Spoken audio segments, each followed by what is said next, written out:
सरकारी नौकरी की तैयारी के लिए YouTube के ऊपर हमारे चैनल सक्सेस की 98 को सब्सक्राइब कीजिए और दबाइए इस बेल के आइकन को ताकि आपको लेटेस्ट वीडियो सबसे पहले देखने को मिले, वो भी बिल्कुल फ्री में।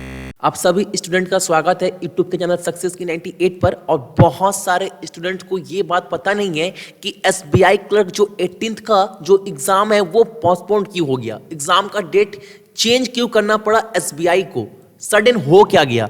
क्योंकि आप सभी को पता है नोटिफिकेशन बहुत पहले आ चुकी थी जैन के महीने में, लेकिन ऐसा क्या हो गया कि एसबीआई क्लर्क को अपना एग्जाम 2-3 महीने का डेट जो है प्री का वो बढ़ाना पड़ा। ऐसा क्या न्यूज़ हो गया, बहुत सारे स्टूडेंट को पता नहीं है और मेरा फर्ज बनता है कि सभी को ये बात पता हो, ठीक है।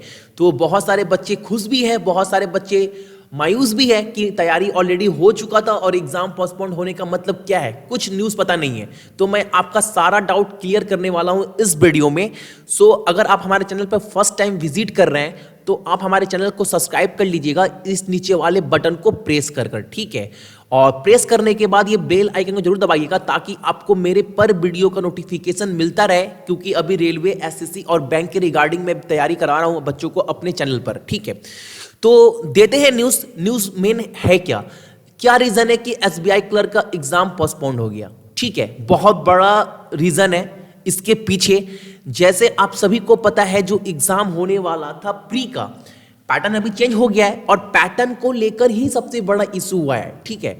देखो जो एग्जाम का डेट था वो था मार्च या अप्रैल में एग्जाम होने वाला था प्री का, सभी को पता है। लेकिन क्या हो गया, देखो अभी एसबीआई पीओ जो 16 का एग्जाम हुआ था ना उसके ऊपर केस हुआ है। आप बोलोगे एसबीआई पीओ के ऊपर केस, एसबीआई पीओ तो अपना एग्जाम पूरा नीट एंड क्लीन करवाता है, बिल्कुल कोई डाउट नहीं है। मैं ऐसा बिल्कुल भी नहीं बोल रहा हूं कि स्कैम है या धांधली हुआ है, ऐसा बिल्कुल नहीं है। हुआ क्या था पहले आप ये सब कुछ अच्छे से समझ लीजिए, फिर मैं बताता हूं कि एसबीआई क्लर्क का एग्जाम पोस्टपोन किया हुआ था, ठीक है। देखिए एसबीआई पीओ का जो नोटिफिकेशन आया था 16 का, उसमें कहीं ये मेंशन नहीं किया गया था कि आपका जो ओवरऑल कटअप बनेगा, यानी जो आपका ओवरऑल कटअप बनेगा उसमें सेक्शनल कटअप नहीं होगा, ऐसा कहीं मेंशन नहीं था। लेकिन जब रिजल्ट आया, जब एसबीआई क्लर्क का रिजल्ट आया मेंस एग्जाम का, तो देखा ये गया कि वहां पर जो सेक्शनल कटअप था उसको हटा दिया गया है, ठीक है। यानी एसबीआई पीओ के एग्जाम में नोटिफिकेशन के टाइम ये मेंशन नहीं था कि आपका मेंस में सेक्शनल कटअप नहीं होगा, लेकिन जब रिजल्ट आने के बाद एसबीआई पीओ में देखा गया कि सेक्शनल कटअप हटा दिया गया। और ऐसे बहुत बच्चे थे जिनका मैथ में और रीजनिंग में स्कोर कितना था, 0। जी हां, आप बिल्कुल सही सुन रहे हैं, 0 होने के बावजूद उनका जो ओवरऑल मार्क्स था वो काफी अच्छे थे, इसलिए उनका सिलेक्शन हो गया, ठीक है।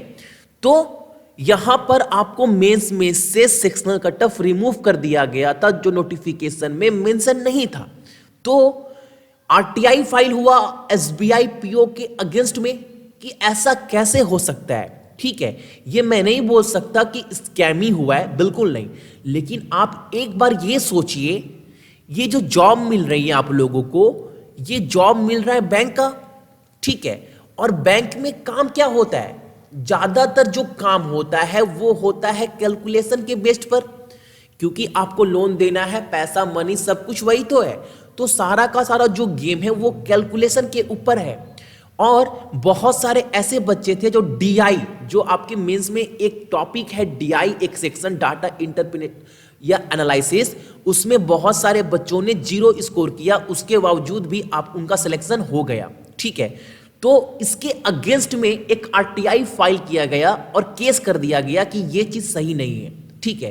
तो एसबीआई अब जो केस तो हो गया, अब जो नेक्स्ट हियरिंग, जो नेक्स्ट सुनवाई है उसका डेट जो है वो 16 अप्रैल है, यानी 16 अप्रैल को जजमेंट आने वाला है।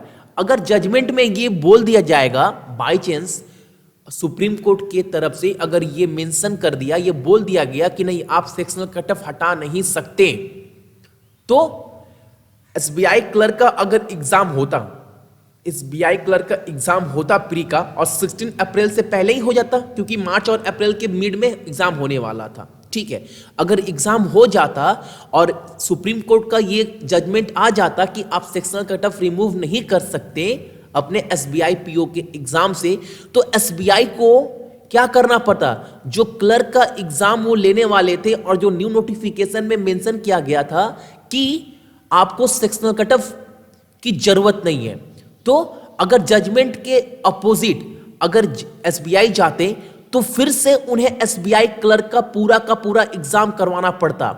ठीक है, समझ पा रहे मेरी बातों को मैं क्या बोल रहा हूं? अगर जजमेंट एसबीआई के अगेंस्ट में आ जाता और जज अगर बोल देते कि नहीं आप एसबीआई के एग्जाम से या बैंक के एग्जाम से सेक्शनल कट ऑफ रिमूव नहीं कर सकते, तो एसबीआई क्लर्क के न्यू जो नोटिफिकेशन आया था वहां से तो सेक्शनल कट ऑफ हटा दिया गया था और जजमेंट आता कि नहीं आप हटा नहीं सकते, तो एसबीआई क्लर्क का जितने भी एग्जाम होते मार्च अप्रैल में उनको फिर से करवाना पड़ता एसबीआई को। तो एसबीआई जो है बस जो नेक्स्ट हियरिंग होने वाली है 16 अप्रैल को, उसके लिए वो रुक गए। इसलिए एसबीआई क्लर्क का जो एग्जाम है वो पोस्टपोन्ड हो गया है 2 या 3 महीने। आपको पता है जो एग्जाम होने वाला है वो जून और जुलाई का डेट रखा गया है, डेट चेंज कर तो 16 अप्रैल तक वेट कीजिए, जजमेंट क्या आता है। अभी भी आप ये नहीं बोल सकते कि जो एसबीआई क्लर्क का नोटिफिकेशन आया है वो फाइनल है। अगर जजमेंट कुछ अगेंस्ट में आ गया तो फिर से एसबीआई क्लर्क को नया नोटिफिकेशन रिलीज करना पड़ेगा और बच्चों को बताना पड़ेगा कि आपके ईच एंड एवरी सेक्शन में सेक्शनल कट ऑफ रहेगा कि नहीं रहेगा। अभी आप इसको फिक्स नहीं बोल सकते। ठीक है, आई होप आपका सभी डाउट क्लियर हो गया होगा कि एग्जाम रीजन क्या था पोस्टपोन्ड होने का। तो जो बच्चे भी, बहुत सारे बच्चे का कमेंट्स देख रहे थे, पूछते थे भैया क्यों हुआ, क्या रीजन है। इसको आप स्कैम का नाम नहीं दे सकते, ठीक है, लेकिन एक तरह से जब तक जजमेंट नहीं आ सकता तब तक एग्जाम करवाना भी सही नहीं है। अगर जजमेंट अगेंस्ट आ गया तो फिर तो एग्जाम फिर से करवाना पड़ेगा। आई होप सारे स्टूडेंट का डाउट क्लियर हो गया होगा एसबीआई क्लर्क का एग्जाम पोस्टपोन क्यों हुआ था। ठीक है, सो आज के लिए आप सभी को का थैंक यू। और हाँ, चैनल पर अगर नए हैं तो चैनल को सब्सक्राइब करना मत भूलिएगा और ये वीडियो कम से कम सारे स्टूडेंट शेयर करिए जो भी एसबीआई क्लर्क या फिर आईबीपीएस क्लर्क की तैयारी करते हैं, बैंकिंग की तैयारी करते हैं। ठीक है।